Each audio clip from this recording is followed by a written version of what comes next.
Jason, and today I'm here to talk to you about setting up Ghost Content Management Service on an Azure container instance. Okay, so what I have up now is a Azure portal window with my resource group that I'm going to use for this project outlined here. What we need to do next is we need to go ahead and create a Azure container instance. That will be the instance that will house our Ghost CMS. And it's pretty easy to do. We're going to go up here to the type search box at the top, and we're going to type in ACI. Container instance shows up as one of the services, and we want to choose that. From there, we're going to create a container instance. You can click this button in the middle or go up to the top left corner, click to create. And then I'm going to pick the resource group that I allocated for this demo. And I am going to name my container Go CMS Test. I'm going to keep the region.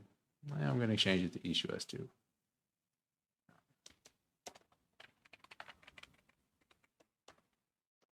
And what else do we want to do? We're going to keep the availability zones as none. We don't want to specify a specific one. It's up to you if you want to do that. The next step is around image source. This is an important step. We're going to choose other registry. That tells the portal, the provisioning process here, that we want to use a public container that's not in our ACR or somewhere else in our environment. And we're going to specify public here as the image type. And we're going to type in Ghost. And then by default, it's going to go out to the Docker hub to pull the image. And if you want to choose an image in your own repository, or if you are concerned about certain things you want to customize around the Ghost image, we'll do on some other videos down the road. We're just going to choose Ghost by default, so just choose that for now. And we're going to choose Linux as the type of OS. I actually have gone even further down with respect to the memory. It's not going to be too bad to go with 1 or 1.5, so it's up to you. You may want to choose a different size, but I'm just, I went down to 1 gig instead of 1.5. I just want to save a little bit more money. Let's go to networking. For this demo, we're going to choose public, and we're going to type in a name that's Ghost. Now, here's where it gets kind of picky. We need to make sure that we're picking the port that's going to be exposed, and that will be 2368. And we're going to choose TCP/IP because it's TCP/IP traffic. And let's see what else, advanced. This is some options where you can choose some environments that you want to set up, and for the time being, we're not going to mess with those. And restart policy, we'll keep it on failure just in case something happens. We're taking advantage of the containerization of restarting. And I think we're going to go ahead and let's go to tags for a second and just take a look at that. I don't have anything for tags. I don't think we have anything else that we want to do here. Let's just go ahead and click create.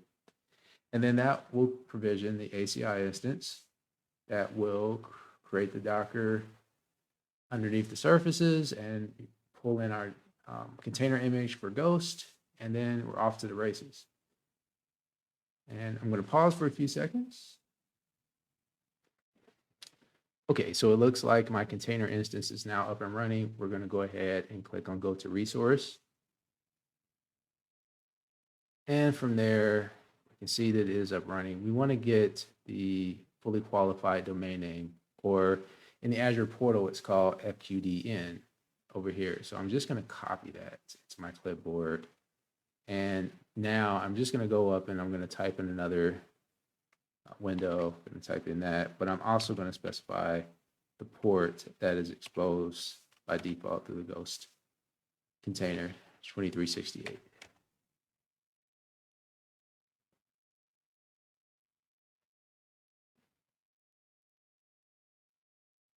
Boom.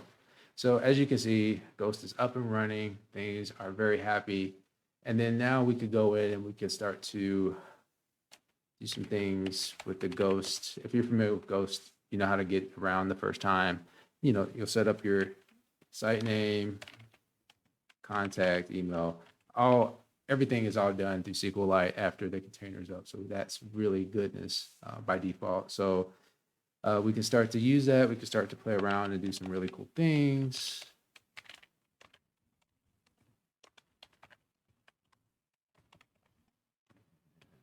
Just pick that. Yep. Cool. Yeah. So we've got a container instance up and running. The thing that we probably want to do next is we want to change the URL. We want to enable a load balancer or some sort of redirect process so that we can expose port 80 or 443 instead of the default 2368. I think that's a big, huge quirk to deal with, and we'll show that how to get around that in another video coming up. But just from a very early perspective, this is how we'll start and base our additional training on. And I hope you like this video. Feel free to comment, like, or subscribe for future content around setting up containers in Azure using ACI or AKS. Thank you.